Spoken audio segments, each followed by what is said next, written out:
All right, it's a little old, but not that old. I don't know why I said it like that. But this is Jon Stewart weighing in. What does it mean to be a woman? I guess. So I'm kind of curious. Both clips are a little short. I love Jon Stewart, so I kind of want to see what it is. So this is the first video. It's the problem with the gender binary. The problem with Jon Stewart, and then we'll watch Matt Walsh's silly goose video. Well, maybe it's a great video with a lot of good points. You know, I've been surprised by less before. You know, a new dawn of gender and sex complexity, where those who don't fit into a simple binary are meant to be seen with humanity. It wasn't always like this, people. As recently as, let's say, the 1990s, early 2000s, people were making shitty, reductive jokes about the subject. Okay. What can I say? The joke rhymed. Shitty and reductive jokes are kind of my brand. But as we know from history, any moment of progressive visibility will be met with a vicious backlash.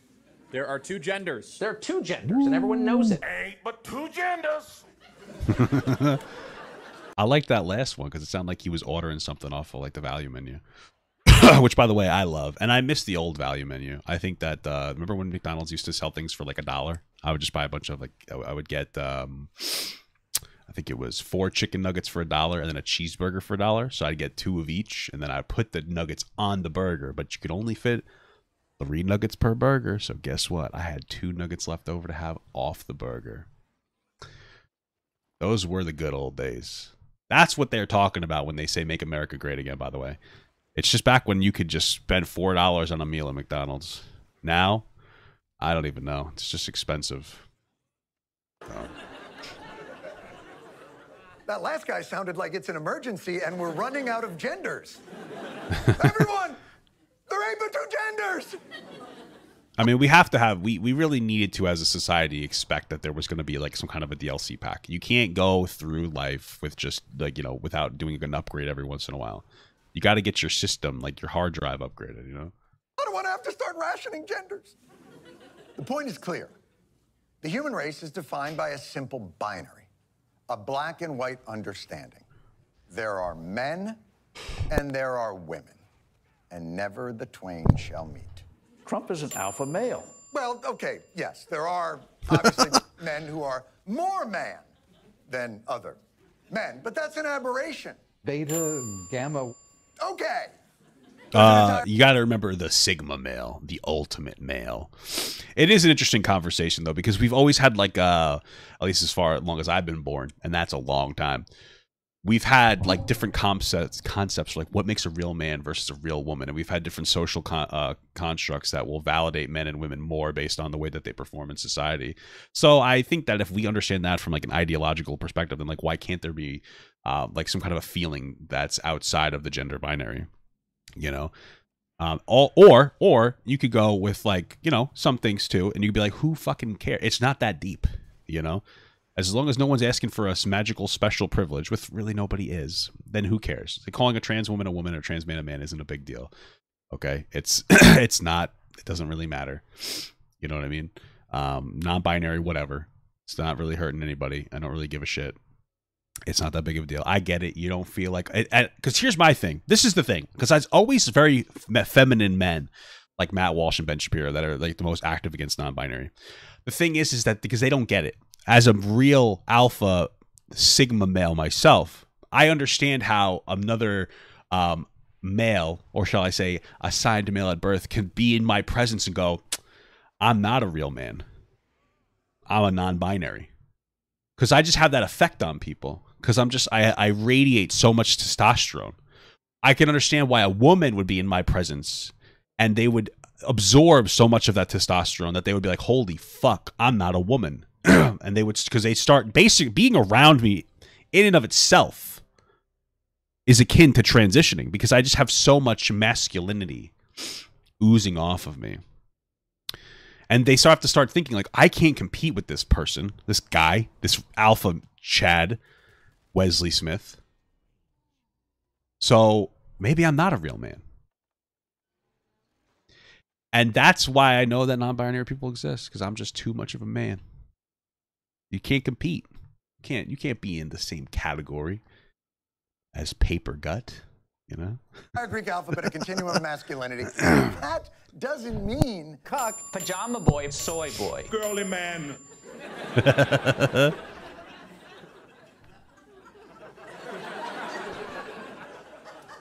I hope the children are out of the room. Clearly, masculinity appears to be on a dimmer, not an on-off switch, but ladies are different. I was a big tomboy. These purple-haired angry freaks. Rabid feminist Cat lady. That they use grimace for purple hair angry freak. That was fucking funny to me. Eye rolling bimbos. Pretty Bimbo. girly girl. My God, what a cruise line buffet of the gradients in American gender expression. Turns out there's a lot of non-binary shit happening between the binaries. But that hasn't stopped the traditionalists from deploying their newest weapon in the culture war arsenal, the obvious gotcha question. The real basic question. What is a woman? What is a woman? Can you provide a definition for the word woman? For all of recorded history, people have known what a woman is. Yes! All of recorded history! It was simple. Until like a year ago. The answer to what is a woman has always been the same. It's a woman is a deformity that occurred in the ordinary course of nature. Interesting. I mean, but that hasn't really changed. Let's be real here. That really has not changed because they are still kind of like sussy, you know. I'm sorry, that's Aristotle. I apologize. I'm sorry, that's not what I meant. I meant a woman is a person who has no legal existence once married. I'm sorry, that's early American coverture law. That's not right. No, throughout. Obviously, like the rights that women have are a bit different from like identity as a woman, but I think the fundamental point more than anything else is just we've always been having conversations about like people and rights, and everything is constantly shifting over and over again in different ways, shapes, and forms. And so like this is a different conversation about gender, but it's still overall the same conversation about like rights or what it means to be a thing. What does it mean to be a woman? Because like, oh, what it means to be a woman used to be like you were just there to support a man. Now what it means to be a woman is to be more of an equal person. And so like fundamentally the conversation is like still pretty much there. History. It's not a gotcha. What about a question. MILF? A woman is 30 shekels. I'm sorry. Oh my God. I'm sorry, that's Leviticus. Unless she's whorish, then a woman is a loaf of bread. That's Proverbs. Yes. Okay. Yeah, so like just kind of like an offshoot. I think that at the end of the day, the conversation is like a little bit silly. I understand, like, I understand we can get like really deep into it. Ultimately, I think that, you know, there is a recognized understanding of like gender dysphoria, and obviously people have been studying this for quite a long time, trying to understand mental health from a different perspective, the concept of being born in the wrong body, things like that. I think from a spiritual perspective, I can understand that. But yeah, there's a concept of like gender dysphoria, of being uncomfortable, being like incredibly distressed with your gender, or gender euphoria, et cetera, et cetera. Ultimately, though, people will always ask like, what is a woman? And like a woman is somebody who genuinely identifies as a woman and genuinely expresses themselves as a woman to the best of their ability based on that society's socially constructed idea of what a woman is, which is different in every society, right? We have like the idea in like a more Eastern country would be like they cover up a little bit more. They're more submissive to like their partner. In like a Western country, it's a little different, obviously. They usually have a bit more freedoms, et cetera, et cetera. So that's pretty much it. You might say that's circular, but there are so many different attributes that are assigned to every gender that it's impossible to say like which way or shape or form.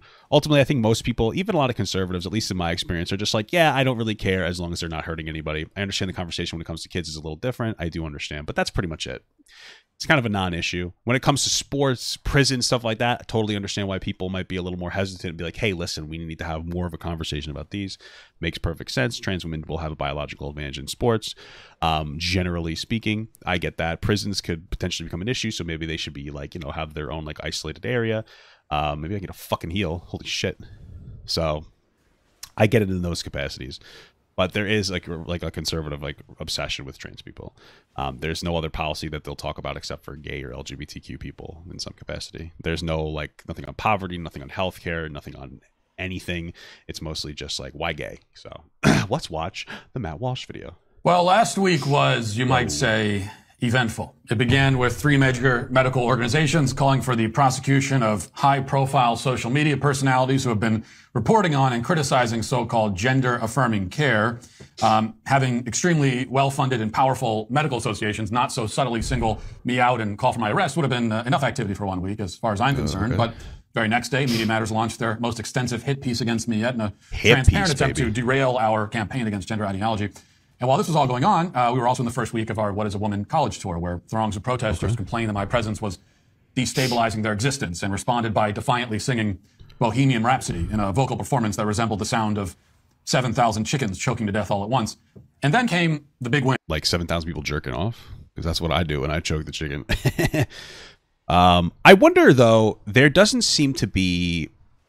I'm trying to think, because there's a lot of conservatives who will talk about trans issues, but I don't see a lot of, like, decent progressives that would step up to the plate to talk about these issues necessarily. I mean, I guess Destiny, but, like, I guess wonder... this is my question, right? How come you don't see more of that interaction? You'll see, like, your Ben Shapiro's, your Matt Walsh's meltdown about trans people, but you won't see any decent pushback one-on-one. And I wonder if that's because those progressives aren't interested in the conversation, or if because people like Matt Walsh will dodge conversations with people like Destiny or anybody else because they know that they'd get fucking thrashed. I just wonder, you know? On Friday, the capstone to all of these events.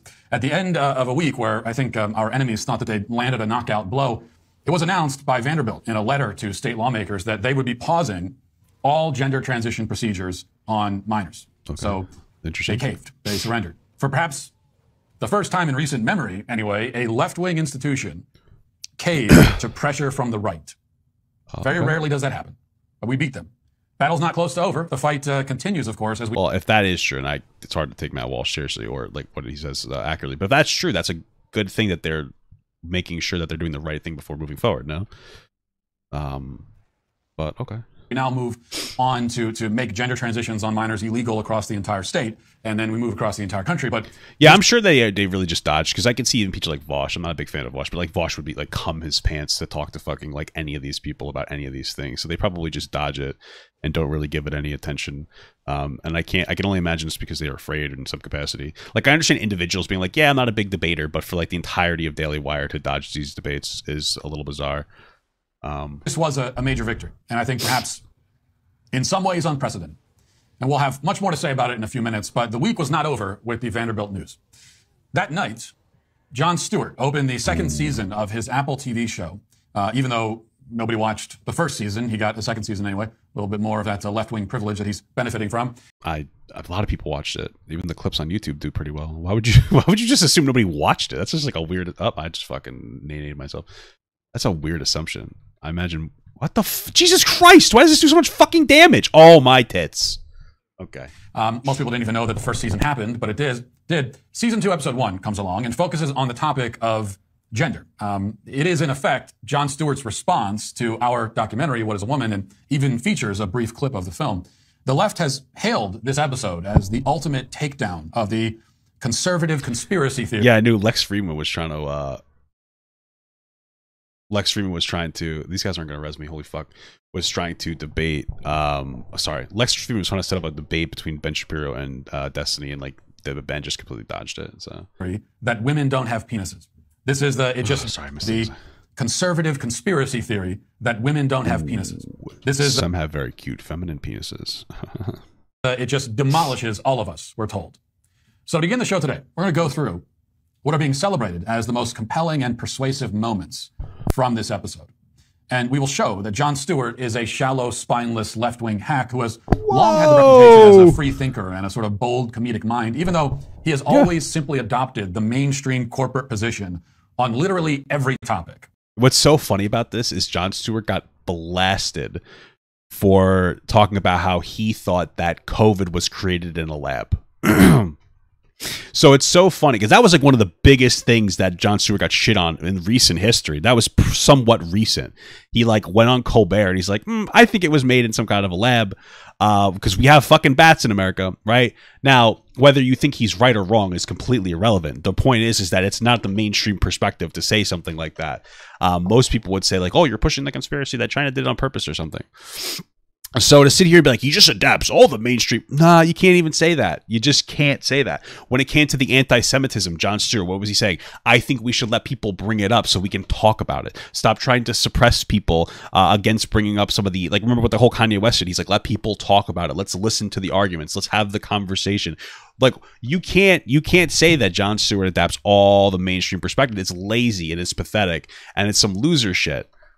Like, you could say I disagree, but Jon Stewart doesn't just adapt mainstream perspectives. So, you know, Jon Stewart is constantly saying things that don't necessarily align with the mainstream. You might disagree with him, but he's as honest as he can be, I think. So it's a very lazy thing to be like, oh, he's just virtue signaling.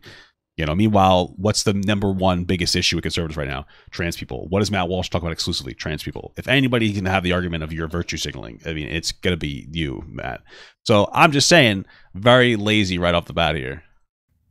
And that's what he's done now on gender. So we start with a clip shared by the show's Twitter account. And the caption of this clip on their Twitter account was, "What is a woman? It's a question that suddenly is everywhere. It turns out the answer is complicated."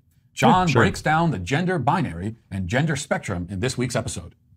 We are in a new dawn of gender and sex complexity, where those who don't fit into a simple binary are meant to be seen with humanity. Yeah. It wasn't always like this, people. As recently... I like the way he says that. I like that take. It's just very nice, you know? Some people just don't fit into that binary. Not everybody can be as cool as me, guys. As, let's say, the 1990s, early 2000s, people were making reductive jokes about the subject. What can I say? The joke rhymed.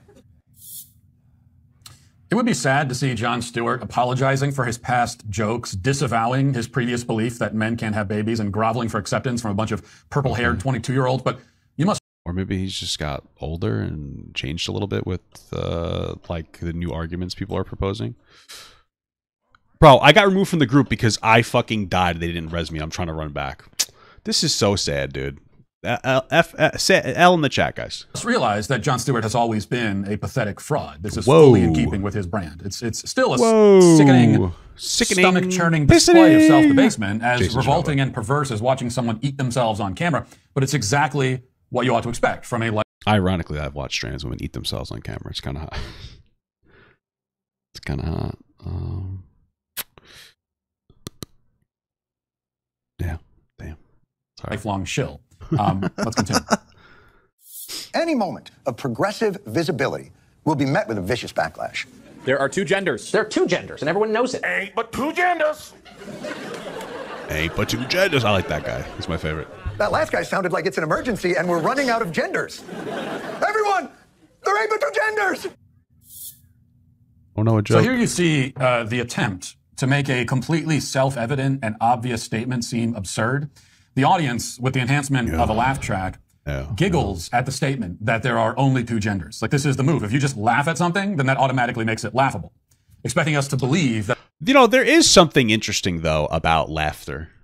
You know, if you can like, not for nothing, it's kind of like a very baser, primal thing, but if you can if you can look at something and you can make a joke out of it and laugh at it, it becomes less threatening to people and it becomes easier to engage with. So like if you could just laugh at transphobia, you know, it just becomes like a little silly poopy baby, you know, and all of a sudden it's like, you know, maybe this isn't really this whole huge fucking thing to shit, come, cry, piss, and shit about, you know. So that the claim is funny just because they're laughing at it. No, but they can't make this objectively correct statement funny by laughing about it any more than they can make a statement like the world is round or Jon Stewart is a gutless smirking slug funny by laughing about it. These are all just simply objective, self-evident observations about the physical world. It's really not funny at all, but let's continue along. The point is clear.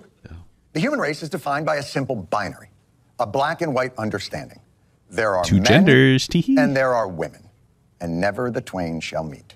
Trump is an alpha male. Well, okay, yes, there are obviously men who are more man than other men. But that's an aberration. Beta, gamma. Okay.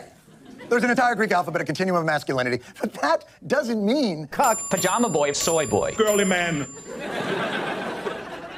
I didn't realize John used his own picture for the girly man thing. I hope the children are out of the room. Clearly, masculinity appears to be on a dimmer, not an on-off. Rocket Room was super chatted $1.99. Off topic, have you tried the new Balloons Tower? I have not, sir. I'm sorry. Switch, but ladies are different. I was a big tomboy. These purple-haired angry freaks. Rabid feminist cat lady. High rolling bimbos. Pretty girly girl.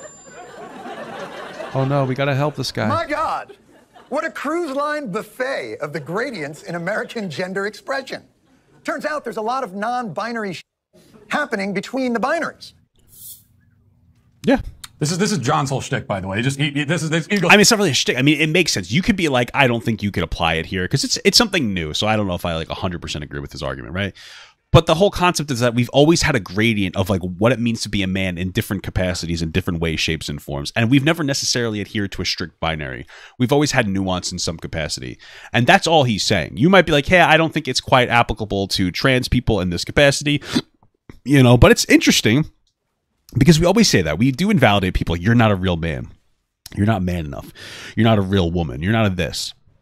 Based on the way that they engage with different things in society.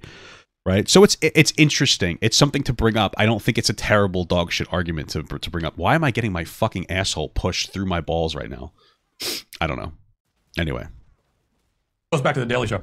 Just play a clip of someone saying something normal and then mug for the camera like it's, you know, an episode of The Office. Just someone says something normal and you look at the camera like, and then that's the joke. It's like automatically that thing is now funny.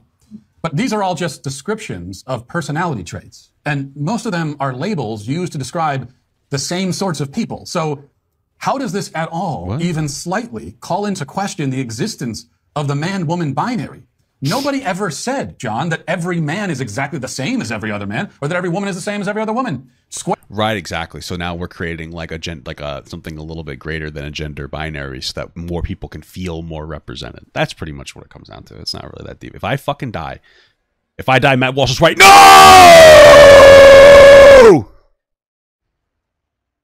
Matt Walsh is right, guys. I died. Fuck. Squares can also come in many different shapes and colors, and rather many different sizes and colors, not shapes. That's the point. A square is still a square, so you can color different colors. Wait, you fucked up. Why'd you remove this? As every other man, or that every woman is the same as every other woman. Squares can also come in many different shapes and colors, and rather many different sizes and colors. Squares come in many shapes. Oh fuck, you got me, dude. Holy shit, I'm coming. Colors, not shapes. That's the point. A square is still a square. I've been watching you for 2 years and more centrist but more conservative leaning, but it takes but I like the ideas from both sides. Destiny and your content have moved me from Republican to central right. All right, cool, man. I appreciate that. I like that. So you can color a different color. You can have a big square, a little square. There are lots of different ways you can describe squares. Just so you guys know, a square is a rectangle, but a rectangle, not a square. No. Depending on how you decorate them, but a square is still a square. Okay. You can do a lot of interesting things with a square. You're a fucking square. You can't make a circle is the point. So is that really the best that Stewart can do? Just like pointing out that there are different personality traits, different ways that you can describe. But then also, like, if you like, check this out. I'm going to draw a bunch of stuff. Check this out. Okay, check this out. Now, imagine these were actually like drawn evenly and perfectly. Look at these things. That one looks kind of the same, but like, and then we'll put like one here. Check this out. All these are rectangles, but some of these are also squares. That's pretty much it. Right now, the way that we define people is basically like everybody is a square. Everybody has to fit perfectly into the square. But we're learning maybe it's a little more like a rectangle, right? There's different rectangles. It's all still, you know what I mean? And yeah, it's all still rectangles, but it's like a different, like this is a longer rectangle. This one's a taller rectangle, right? And so maybe not everybody fits into the binary of square. So instead of calling everybody squares, we say like maybe you're some kind of rectangle. I don't even know what the fuck I'm talking about. The point is, who really gives a shit about fucking non-binary people? Like, who cares? Just let people, like, there's no threat to society because some girl is like, hey, you know, or an AFAB person's like, you know what, I don't feel like a woman for whatever reason. You know, I've got something going on in there. Like, whatever. You know what I mean? Like, I feel like it's just a fucking descriptor for, like, their shit. Their sex isn't changing. Their relationship with their doctor doesn't change. And if it does, that's their fucking problem, not my problem. So, who gives a shit? individual men, different insults you can use against individual women. Is that it? Is that all you have? Is that what the left considers some kind of definitive smackdown of the gender binary? Smackdown. Surely he must have more in his arsenal. I mean, not for nothing, but like if you wanted on the left, you just be like, hey, just like actual gender, like scientists, psychologists, people who study mental health just disagree with you. You're just wrong from that perspective. Like mental health, like we have like robust mental health research, fucking like data and documents, and like based on that, you're just incorrect. Like, you know, we could sit here and be like, well, is that all you have? Yeah, like no, like what else do we fucking need? Okay, over the past 40 plus years, we've been really trying to expand our understanding of mental health, and we've done a good job of it. And it's turned out that there is a phenomenon called trans people, and it exists, and we're gonna make sure we deal with it the correct way to make sure that these individuals are happy in society. We don't have to get super deep. And for people that go, oh, facts don't care about your feelings. You believe in God. Okay, I love God. I believe in God too. There's nothing factual about God. It's all a feeling. That's it. So to sit here and be like, oh, you're feeling that you're fucking trans is not real, but you're feeling that a fucking magical man in the sky that justifies slavery is fucking real. Like, holy shit. Like, be aware of the fucking profound level of cognitive dissonance that you engage in here. All right, I hope God is real. Not in the way that it is in the Bible, because that's a real asshole, okay? Somebody who sits here and justifies fucking slavery for historical context. Blah, blah, blah, blah. Very clearly, some pieces of shit men, much like Matt Walsh, have been weaponizing religion in order to gain some kind of power historically. But holy fuck, to sit here and be like, God is a fact, but fucking trans people aren't, it's just unhinged. It is one of the most unintelligent things I've ever heard in my entire life. It just doesn't make sense. You can't do both of those things. You can't have faith in a God but not faith that trans people exist. It just you cannot do it if you want to be an intelligent, logical person. So yeah, that's it. It's all boils down to. He doesn't, of course, but we'll keep watching anyway. Watch my balls. That hasn't stopped the traditionalists from deploying their newest weapon in the culture war arsenal, the obvious gotcha question. The real basic question. What is a poop? What is a woman? Can you provide a definition for the word woman? For all of recorded history, people have known what a woman is. Yes! All of recorded history! It was simple. Until like a year ago. The answer to what is a woman has always been the same. It's a woman is a deformity that occurred in the ordinary course of nature. I'm sorry, that's Aristotle. I apologize. I'm sorry, that's not what I meant. I meant a woman is a person who has no legal existence once married. I'm sorry, that's early American coverture law. That's not right. No, throughout history, it's not a gotcha question. A woman is 30 shekels. I'm sorry, that's Leviticus. Yes, John, those are different things that different people and institutions have said about women over the course of history, but what is your point? Well, the point is that the way that we've valued different like women, genders, and we've always had conversations about what they mean in society. What does it mean to be a woman in society? Oh, it means that you are submissive to a man. What does it mean to be a woman in society? Is it a perfect argument? No, but neither is your argument. The point is we've always had social conversations about what it means to be a woman in some capacity, whether it's submissive. Well, that's pretty much it. Whether they're submissive, whether they listen or they don't listen, what their roles are. And now we're continuing. What the fuck is attacking me? We're continuing to have those conversations more and more. That's pretty much all he's talking about, just in a different way. That's it. Aristotle and the author of Leviticus and everyone else that you might name from ancient history all agreed on what a woman is fundamentally and physically. They all agreed that a woman can be defined because if they didn't, then they couldn't have said anything about women in the first place. Whoa. See, John, that's what you're not understanding it. You can't even talk about them. You can't say anything about them at all unless there's some shared understanding of what this entity is. You know, in 2020, there were over 1,000 significant online data breaches. Holy shit, I'm coming. VPN, guys. Buy a VPN. Then you can look at child porn without having to get in trouble. Matt Walsh plugging the VPN. All right, anyway, how do we get back to this? Proving is .com/Matt Walsh Show, expressvpn.com. Sorry, guys. He wouldn't use it for that. He wouldn't use it. What you're proving is that over history, people have had different ideas about the legal standing of women, about their place in society, and so on and so on. But you haven't proved that there was ever, at any time, ever in history, ever until just now, even the slightest disagreement on the definition of the word. I guess. I mean, there are different cultures that have acknowledged like different types of genders depending on the culture. You know, there's two-spirit and a bunch of other shit, you know.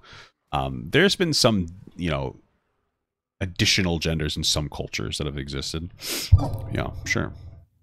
No, indeed. You've proven the opposite, if anything. I mean, there are people who would say different things about Jon Stewart. Some people would say he's a comedic genius. On the other hand, people with functioning brains say that he's a bland, boring chump, desperate for approval. These are all adjectives, some of them more accurate than others.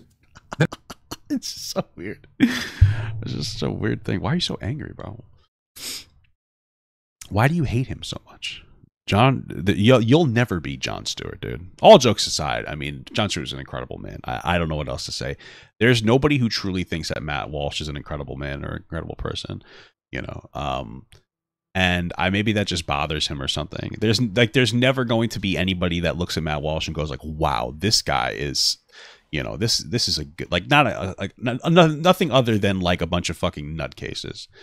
But John, like, people love Jon Stewart. He's an incredible guy that cares. You know, he was the one who was sitting there shitting on Republicans and Democrats in New York for not giving, you know, relief money for people who, the first responders to like 9/11. Like, this is the guy who like fucking, like, you know, he fucking leads with his heart. You know, there's nothing genuine about the way Matt Walsh thinks or feels. It's all just like, I want to hate farm and be provocative as possible so that people will hopefully respond to me so that I can keep up the hate. You know, there's the entire platform is fundamentally is centralized around hate. You know, and maybe it sounds cringe when I say that, but like people don't tend to respect people in a real true way that hate farm. You know, people who could only get attention when they're being hateful, that fizzles out very quickly. You know, you have to maintain hate if that's the way that if that's how you get all your attention. But once the hate's gone, like, you're nothing. But John doesn't have that. Like, he's a great guy. I think he inspires a lot of people in a very positive way. I don't think anybody really values you in that capacity. And me neither. That's fine. But I'm not sitting here shitting on somebody because, like, I cope, you know? They don't make Jon Stewart into some kind of abstract, undefinable entity whose very objective existence is now up for debate. Woo! But Stewart isn't done here. He also interviews Leslie Rutledge, who's the Arkansas Attorney General and a great American who's helped to spearhead the efforts in her state to make it illegal to sexually mutilate children. Sexually mutilate children? Not every great American. Hey, so let's stop circumcision. If we really want to talk about sexual mutilation, you know, let's do circumcision, bro. All right. I don't know. I understand when it comes to kids, things get like a little, like, they get different. I understand. It's, you know, you definitely don't want a kid to get misdiagnosed, but the reality is that, like, if I had a kid that was trans, I would work with doctors and my kid and my wife to just figure out what the best thing was for my kid. I would obviously I would get second opinions and stuff. But at the end of the day, like, you know, every trans adult will tell you they knew that they were trans when they were a kid. And, like, you know, some people just didn't have the access to it. I want to make sure we talk to detransitioners so that we don't over-affirm some people who may not actually have gender dysphoria, and we make sure we get the right outcome for people. But at the end of the day, these things have always existed. You know, it's just that the treatment methods are different now. They're more affirming to help people feel like they're more authentic selves. You know, and that's a big factor in it. When you know that there's like actually a treatment that can make you feel like your authentic self, things change drastically. You know, and I hope I never have a trans kid because that'll be really tough on them. But if I do, I'm more interested in them being happy than to be a fucking ideologue. Is necessarily equipped to successfully respond to a partisan hack like Stewart. Well, John's argument, I remember I watched this debate. John's argument is like, hey, you realize that like these robust medical institutions and psychological institutions disagree with you. And then she gives a statistic that she can't confirm. And then he's like, well, what's the statistic? What's the accreditation this from? Oh, I don't know. Oh, I don't know. I don't know. She embarrasses herself here. Are rolling. Not everyone is going to be good in that context. And unfortunately, it doesn't seem like Rutledge really is, which is exactly why she was chosen for this segment. But let's watch a little bit of this. Why would the state of Arkansas step in to override parents, physicians, psychiatrists, endocrinologists who have developed guidelines? Why would you override those guidelines? That's a good question. Well, I think it's important that all of those physicians, all of those experts, for every single one of them, there's an expert that says we don't need to allow children to be able to take those medications. That there are many instances where... But you know that's not true. You know it's not for everyone. There's one. There's these are the established. Well, I don't know that that's not true. I don't know that. Then why would you pass a law then if you don't know that that's true? Wouldn't you? Well, I know that there are doctors, and that we had plenty of people come and testify before our legislature who said that we have 98% of the young people who have gender dysphoria that they are able to move past that, and once they have the help that they need, no longer suffer from gender dysphoria. 98% without that medical treatment. That's an incredibly made-up figure. That doesn't comport with any of the studies or documentation that exists from these medical organizations. What medical association are you talking about of these doctors? Oh, he's not going to cut it out. Well, we have all of that in our legislative history, and we'll be glad to provide that to you. And then they didn't provide it to him because the number is made up. I've talked about it before. Back in the day, we used to have a thing called gender identity disorder. One of the reasons we phased it out is because it was overly prescribed to like gay kids. If you were a little bit of a feminine man, you were diagnosed with gender identity disorder. So those are kind of where that's coming from. But the reality is that no institution nowadays is working off of data that's like, if that was true, those are people who are misdiagnosed. But if that was true, they wouldn't be doing the treatment method. I know you want to think that everything's like a conspiracy, but at the end of the day, if we had something that 98% of the time people just grew out of it, which is basically what she's saying, they wouldn't create robust medical attention. Like, it's not this magical conspiracy that you want to believe that it is. Like, you're so conspiracy brained that you think that there's like this underlying issue, but it just doesn't exist. I don't know what else to tell you. Not in the way that you think. Like, it just, are there people who get misdiagnosed? Absolutely. But when conservatives like Matt Walsh talk about misdiagnosis, it's not in a way to have the right conversation about proper diagnosis. It's in the way to say, see, everything is wrong. And that's the problem. There's no back and forth here. So. Okay. Jon Stewart was, of course, extremely careful about which conservative he invited to speak to him about this issue. Sure. I don't think I'm just like you. Don't you dodge talking to people? Go talk to like fucking Destiny or Walsh or something. Like, I don't know what you're telling me. Like, I don't. Inflating myself in any respect by saying that I am primarily the one who's brought the "what is a woman" question to the forefront, and yet Stewart didn't reach out to me for an interview. If he had, I would have eagerly accepted. And here's how I would have responded. Instead of making the mistake of getting into a credentialism contest, as Rutledge does here, takes the bait. What do you mean a credential? You mean like proposing facts and statistics? Like, yeah, that's not a contest. You need to talk about actual data, the data that's collected. If the data says that gender affirming care works, then why would we just say no, LOL? Her data is wrong. She doesn't have data. She doesn't have anything that backs up what she has to say. Debate Sam Cedar. There you go. Once you do that, it's over. Okay, that's Once all you this engage with conversation facts, what? I would have said something like this. Okay, let's hear it. John, you're coming out of the gate with appeals to authority because you don't have any thoughts of your own. You're instantly a fucking moron. Okay, I just need you to understand what's happening here. Matt Walsh is just saying, "Oh, you're appeal to authority." Stop with the bullshit debate terms. If there is robust data that suggests that a particular thing is valid, you have to meet us at the data. To say data doesn't exist because I say so is just stupid. I mean, you're just acknowledging that you don't have information that affirms what you say or think.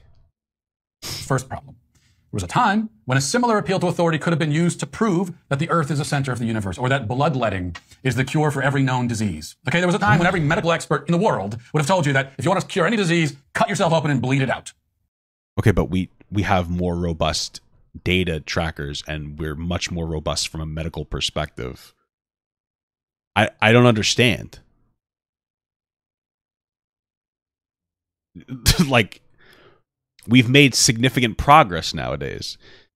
It's interesting how Matt will say, like, hey, slavery needed to happen and we shouldn't, black people are better off because look at where we are now. We're in such a great spot. And then, like, I don't even know what, but then somehow appeal in this capacity and saying, like, back in the day, they'll just use data and statistics. I don't even know what fucking point that I was making. I'm literally fucking mush brain. The point that I'm trying to make here, though, is that we have a much more robust data figures. Dude, I don't even know the fucking point that I was trying to make there before. The point is we have much more robust data. So, what are you talking about? We could see positive outcomes. Like, yeah, back in the day, doctors would tell you to go fuck yourself if you would, warn women about prenatal care. or something. But like now we have like back in the day, doctors say don't wash your hands. But like now we have data that says when you don't wash your hands, people die more. So in this case, your brainless appeals to authority are even more asinine because the authorities you mention all have an obvious financial stake in the very medical practices you're seeking to justify.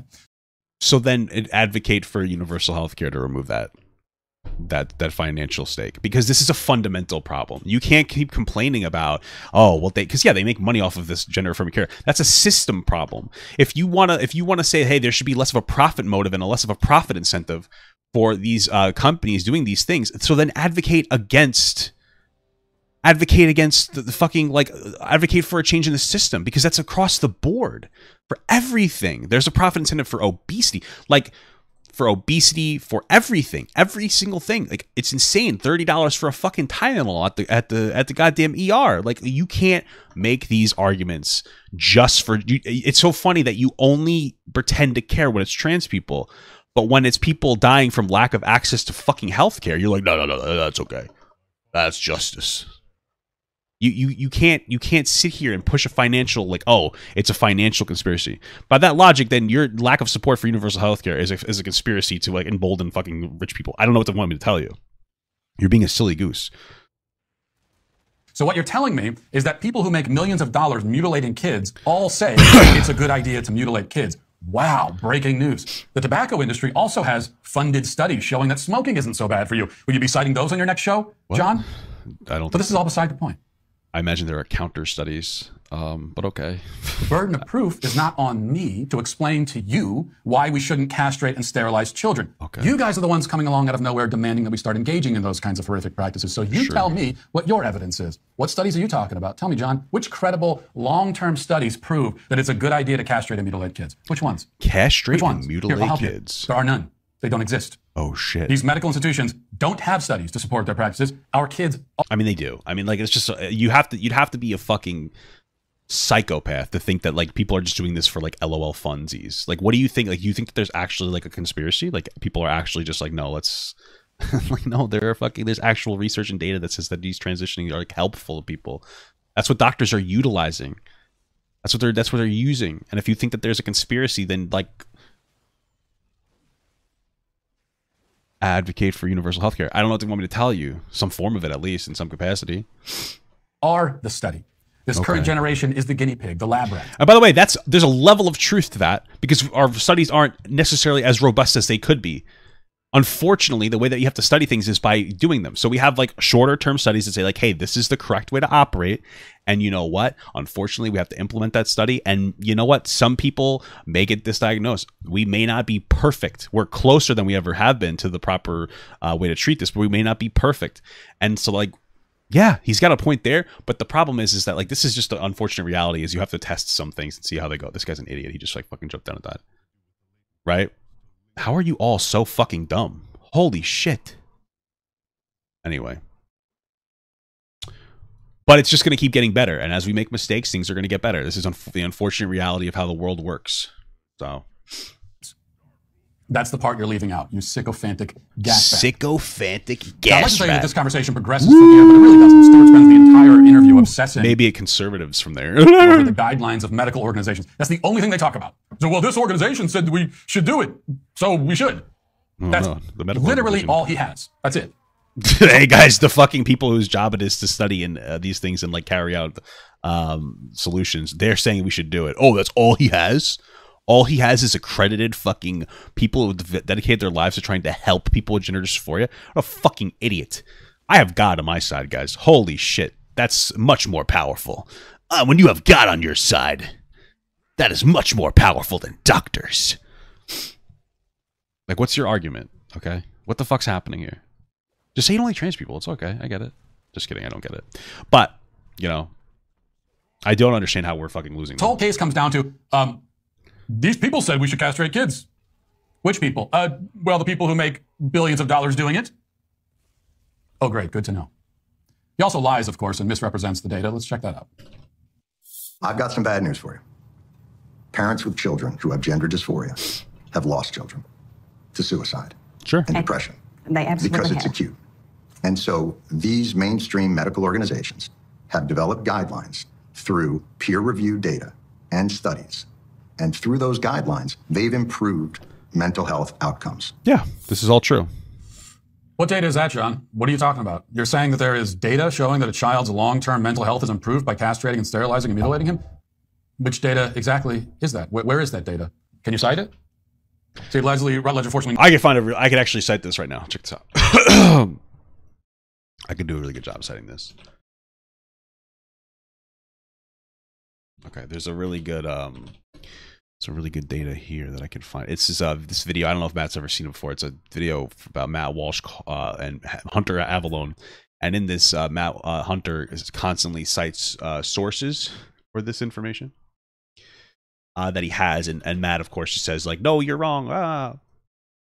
The sources are everywhere. People are constantly giving them to you. And then you just say, no, mine are better. And then you give shit sources that have, like, fucking been disproven already. So...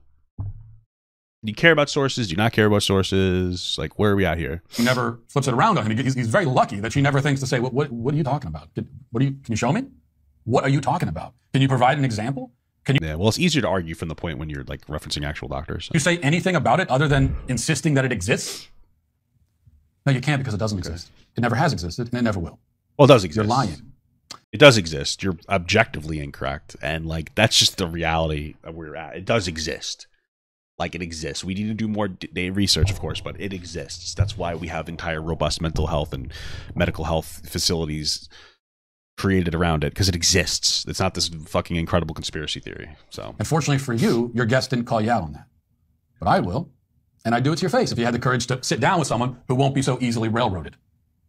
Well, it's because you're dumb as shit and you'll just keep saying wrong things even when you're wrong. But in some ways, I'm grateful for the Jon Stewart episode. He's grateful for it because it's the first time anyone has paid attention to him in like 8 years. I'm grateful because it's being heralded as the best. He just took, didn't he take like an entire 8-year break and then he came back with this Jon Stewart, like the problem with Jon Stewart, and it's like blowing up and it's a very positive force. What are you talking about? It's so weird. You're so obsessed. Like, he took a break for like 8 years and now he has like he has a show and it seems to be doing pretty well. Just like the YouTube clips alone that he posts, and this is just stuff plugging the show, does pretty well. Similar business model to what you guys do, except he has more consistent bangers than you do. Yeah, okay. Best defense of gender ideology ever put to film, and yet it's laughably weak and can be dismantled with almost no effort at all. And that really tells you everything you need to know. What the fuck's his music, man? About gender ideology. If you want to join... You are fucking dumb. Okay. I just get dumber and dumber engaging with this every day.